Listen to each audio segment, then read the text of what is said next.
So today is the 21st of March 2021, and I finally got an old camper van, and it's the exact same van that I've been kind of dreaming about since I was 16 years old. I started a job at Edge Auto, and they're a little repair shop in Spirit River. But I was working there for about a year and a half, and I asked Dwayne, the owner, about this van probably like a dozen times over the course of me working there. But he always told me, no, the old couple that just left it there didn't pay the bill. They said, no, we might come back for it. Just leave it there. It's fine. Don't worry about it. But they finally gave him the go-ahead to go ahead and sell it. So, yeah, I bought it because, you know, I'm only young and stupid twice, and, well, I'm stupid. So that's about that. But he was only into it for $500. That was all the repairs and all the work they did to it when it was there. So he basically said, yeah, pay up their bill and you can have it.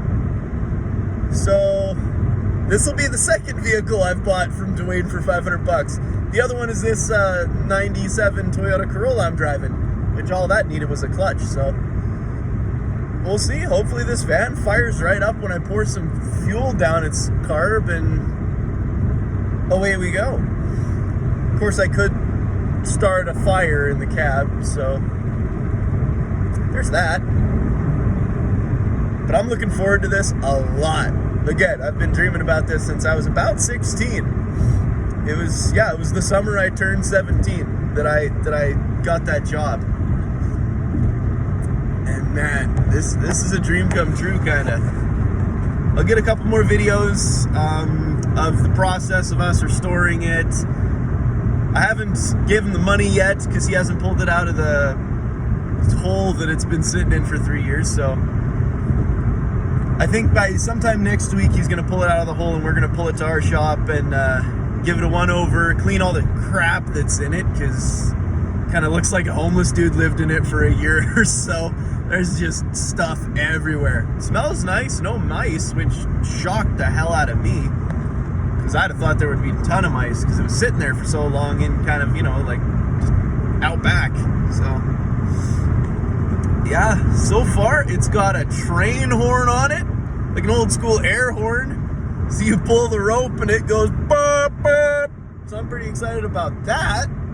It's got a cassette player, like an original cassette, which is awesome because I have a collection of about 200 of those things. And yeah, it's got carpet in it. It's just, it's awesome. It's 1977 b200 or b20 200 Tradesman. Yeah, something like that.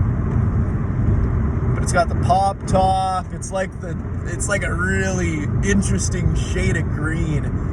It's like just about vomit green, but it's a little darker than vomit, so, you know, it's not a bad color by any means. I kind of like it.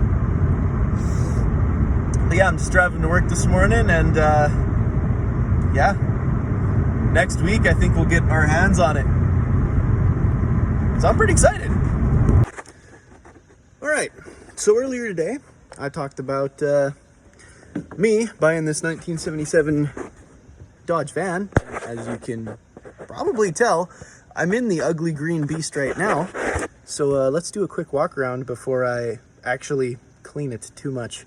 Give you an idea of what kind of baseline I'm starting with. So there's our engine right there. Now, according to the VIN, it's a 360. I don't know if it's been changed. It possibly has, but you know, the 360 and the 318 looked very similar. They had the same heads, same valve covers. The only thing different was the block and the bore and the stroke. So, you know, it made more power, obviously. The carb is the same. Yeah, I can't really tell at this point because I'm not smart enough. But moving on, the steering wheel's still like absolutely perfect. Like, it's like hardly any damage to it. It's, you know, it's been used, so obviously there's, you know, some finger wears, but not bad. It's got cruise control, which is awesome for 1977. I love these clusters because they're just so good. I love this one. This one makes me so happy because it's got everything there. The only thing is missing is a tactometer, which I'm fine with, because the engine's right there. You can hear how fast it's going. But yeah, the carpet needs redone, obviously. I'm taking the spark plugs out right now because the engine is seized, hasn't run in 6 years. So I'm hoping a little bit of diesel down its throat will loosen stuff up. Aftermarket stereo, of course, it's been fiddled around with, so that'll be fun. The roof line isn't actually that badly water damaged. Oh, and it has a sunroof. It's a pretty nice little sunroof, actually. So, I love the wood everything. I love it.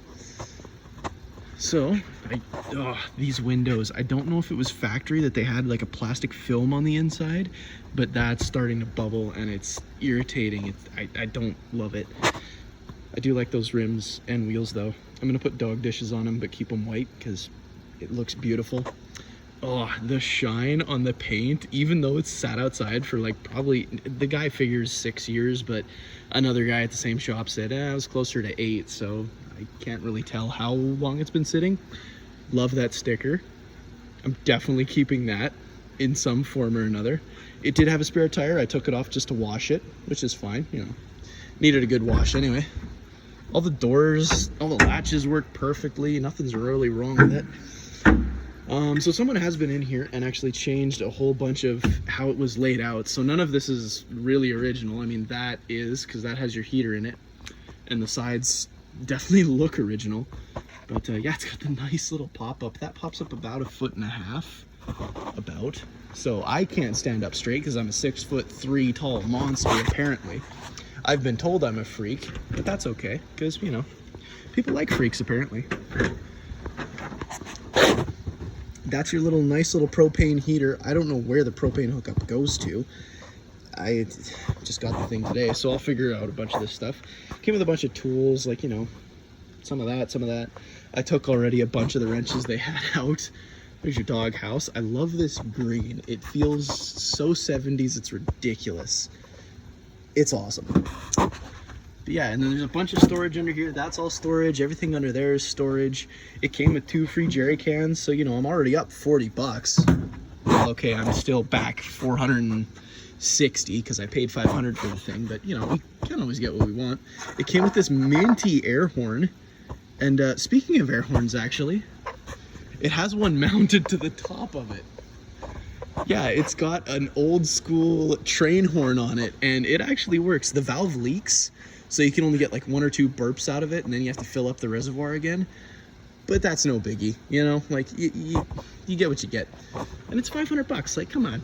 You know? It's not that bad. I say that. They definitely pay me too much at this job. I like it.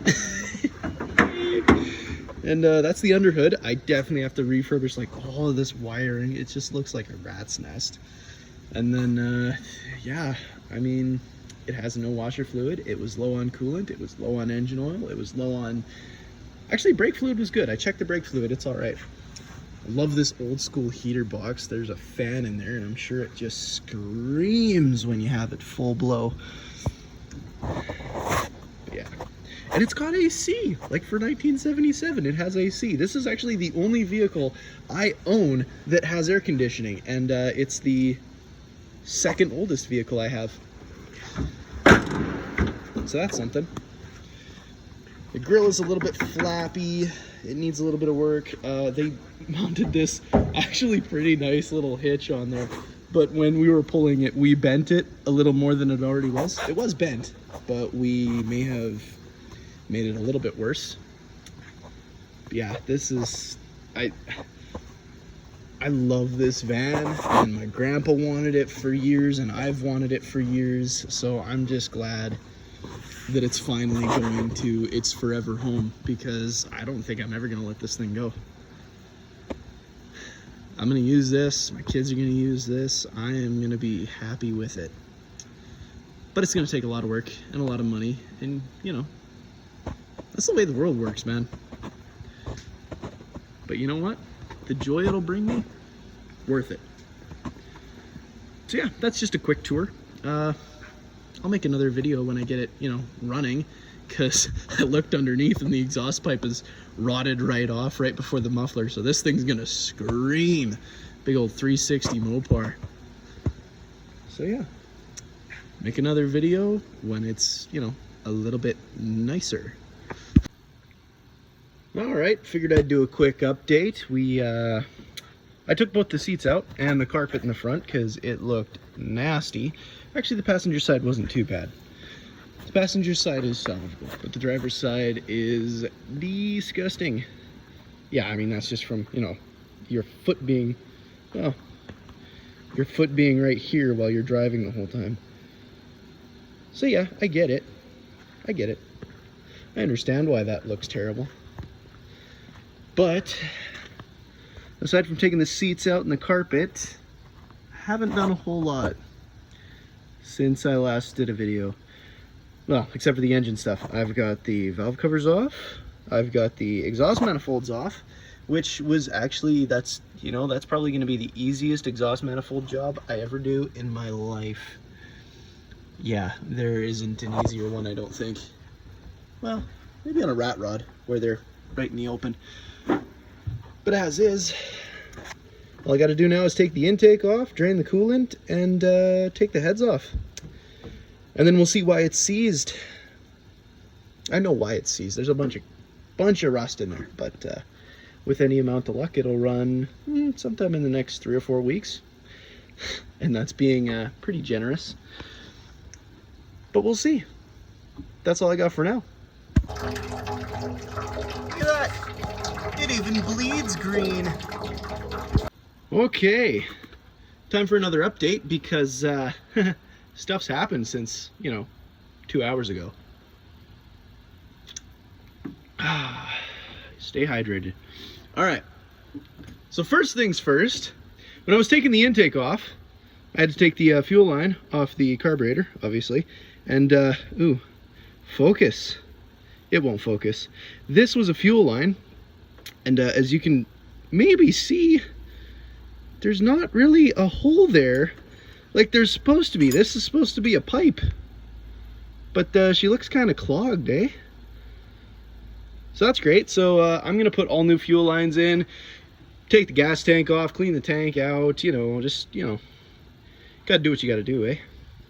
So that's one. That's one of the many things I just discovered. So as you can see, the intake is off.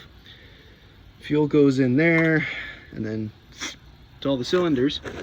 So yeah, this thing is seized. Oh, that's nice. Yeah, that's really nice. Maybe a little better view. Ooh, look at all the orange. Ooh, that's such a pretty color. Ooh, that one's even worse. Look at that. Oh, that's awesome. They're supposed to look maybe like that one.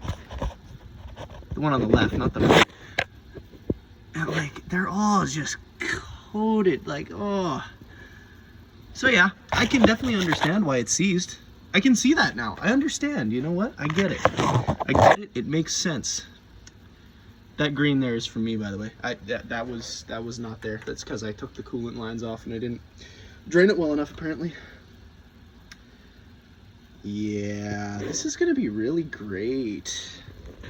Oh yeah, and there's your flying spaghetti monster. Took that off too while I was at it, because it's way easier to take the intake off. I don't actually think it's possible to take the intake off without taking the distributor out. But yeah, that's where we're sitting. So tomorrow is gonna be heads. Taking the heads off. And then we'll really see a mess. Oh, what did I do? Well, we've got the heads off, which is a plus. Wasn't too bad. Maybe took me an hour and a half. So, hour and a half well wasted. But if you look at these, orange, not so bad. Can't tell, it's a top dead center. Pretty orange and black. Same on this side, it's all gross. So yeah, that's why it's seized. Not surprised, actually. But we'll see. Maybe I won't have to take the engine out. I don't have high hopes. But we'll see. So far, not so bad. And then, yeah, I didn't really do anything else from the last video. Took the alternator off, but that was just for ease of access to the heads. Cameraman's taking my snackos. Don't touch my snackos, bud. But yeah, that's pretty much all I got for this weekend. I think I got a gasket kit coming sometime this week, maybe next week, so I'll try and hone out the cylinders myself, you know, just to clean them up. Hopefully it turns over. It should. They don't look as bad as I thought they would have. So, you know, there's always positives. Yeah, I just hope I remember how to put it back together again. That's always the fun part. Yeah. Other than that, that's all I got. Check in next week.